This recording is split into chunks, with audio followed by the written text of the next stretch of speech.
Hello, I'm Mark. And I'm Amelia. Today we're going to be looking at different power sources on airguns. So we're specifically looking at rifles today. We have a few different examples to show you. And visibly looking at these rifles, there's a lot of differences. They will have various triggers and components, but the bit we're really going to be focusing on is the differences in power sources and what that means when you're looking to buy a rifle. Amelia's going to start off in a minute with what we've got down here, a Crosman 2250, which is also known as a rat catcher. Now the power source on this gun is with a CO2 capsule.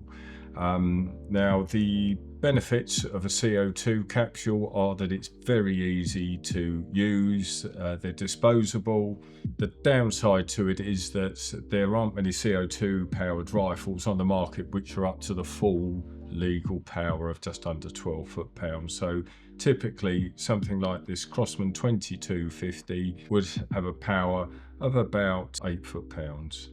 Exactly, and that means it's suitable for shorter range pest control. You don't want to go shooting anything at 30 yards with this. The 2250, this is the XL version, but it also comes in the non-XL standard version, which is just ever so slightly smaller.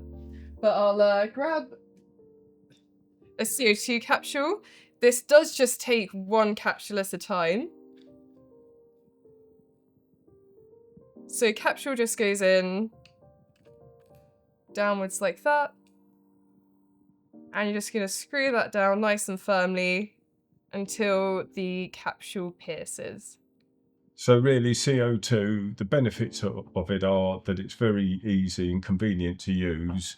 Downside is that it's not suitable for more powerful rifles. It's more for pistols or lower powered rifles. Yes, and also with CO2 rifles, the range is very limited and they do tend to be more towards the budget end of things. Right, well, moving on to the spring powered guns, and we're fortunate enough here to have one of the Weihrauch limited edition guns, which is a break barrel.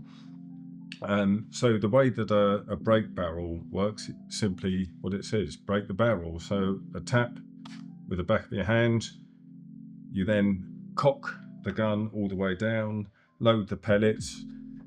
Big no-no with this is obviously not to what we call dry fire, which is to pull the trigger without a pellet being in there. So, but anyway, you just break the barrel, pull it all the way down until it cocks, load the pellet up, and away you go. So the benefit of that is you don't need any extra expense. The downside to it is that there will be some recoil. Yes. So the recoil of the tension of the spring coming back to push the pellet forward is going to give you a certain amount of recoil. And just off of that as well, Mark, you'll see on the rail here, you do actually have holes for arrestor pins. So when you're mounting a scope, you'll notice that sometimes the mounts have what's called an arrestor pin in. That's not something you need to worry about with PCPs because you're not having the recoil. But when you're shooting again and again and again with a break barrel, that can affect the scope movement. That's right. But one feature that you do have on a spring-powered gun, as opposed to pre-charge, is that you do have the option of open sights. So you don't necessarily have to be using a scope. In fact, that's quite a good way to learn to use your air rifle and to get into the sport.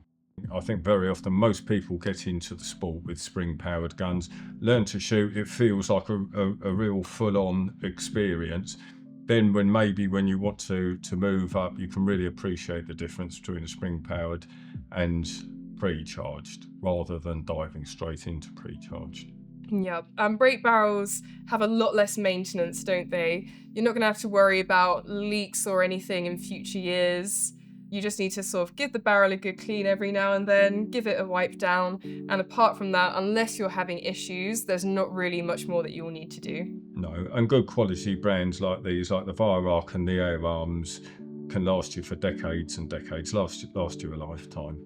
Okay, well, moving on from the brake barrel gun, we've got another spring-powered gun here, which is an Arms, the famous Arms TX200. The difference between the Weihrauch that we just looked at and this Arms is that the previous one is what we call a brake barrel. So you saw me break the barrel. This gun is an underlever. So we have a separate lever for cocking the gun. The barrel itself remains untouched. So we just pull the underlever down, cock as we would do with the brake barrel. The pellet is then loaded in the breech, and off you are, ready to go, just like with the brake barrel. The upside with this is you're probably going to get better accuracy with an underlever than you are with a brake barrel, because the barrel doesn't come into play with the cocking of the pellet. Yes, and especially over sort of a long time of usage, you're not going to have the wear on the barrel or component parts as you would with the HW50S or another traditional style brake barrel. Yeah. So lastly, moving on to PCPs. So PCP stands for pre-charged pneumatic, and these require filling with external equipment. So either a pump, a cylinder, or a compressor. This Ixia here I'll show you, has the filling port here. So you have a dust cover cap just to keep any debris out. This here is a quick connect end.